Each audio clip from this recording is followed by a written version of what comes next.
Hello সবাইকে, আজকে আমি তোমাদের সাথে শেয়ার করব খুব ইজিলি একটা বিয়েবাড়ির লুক। চলো শুরু করা যাক।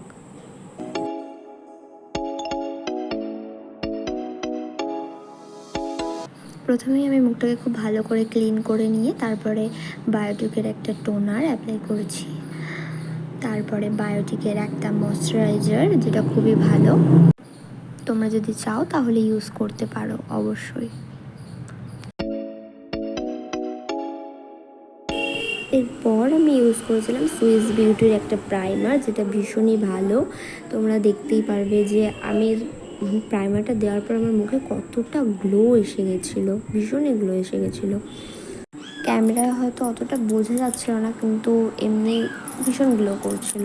তারপর আমি একটা ফরএভার 52 একটা ভীষণ ফেয়ার সেট ছিল আমার কাছে, এর জন্য আমি একটা ইনসাইডের একটা ডার্ক শেড একসাথে মিলে তারপরে ফাউন্ডেশনটা অ্যাপ্লাই করে নিয়েছিলাম।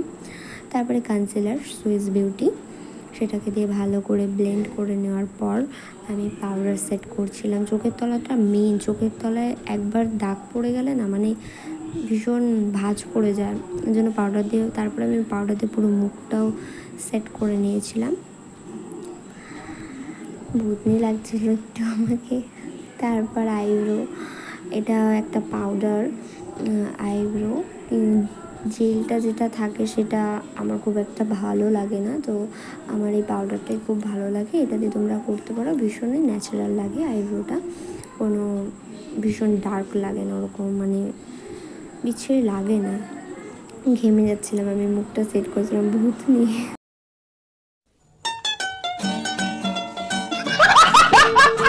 এরপর আমি আই মেকআপ শুরু করেছিলাম। এবার আমি একটা ব্রাউন শেড নিয়েছিলাম, নিয়ে আমি আই মেকআপটা করছিলাম, তোমরা দেখতেই পাচ্ছ খুবই হালকাভাবে।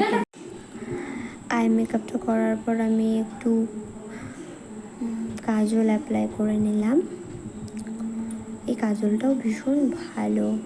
তারপরে হালকা করে স্মাচ করেছি অল্প একটু। তারপর মাস্কারা দেওয়ার পর আই মেকআপটা আমার হয়ে গেছিলো। তারপর আমি মুখটা ভালো করে ঝাঁটার মতো ঝাঁট দিয়ে দিয়ে ঝেড়ে নিয়েছি। তারপর ব্লাশ, এটা হচ্ছে সুইস বিউটির একটা ছিল, ভীষণ ভালো।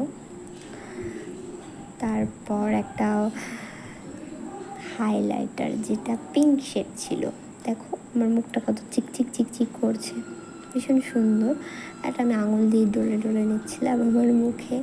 তারপর ঠোঁটটা একটু লিপ লাইনার দিয়ে এঁকে নিয়ে তারপর টিপ পরে নিলাম।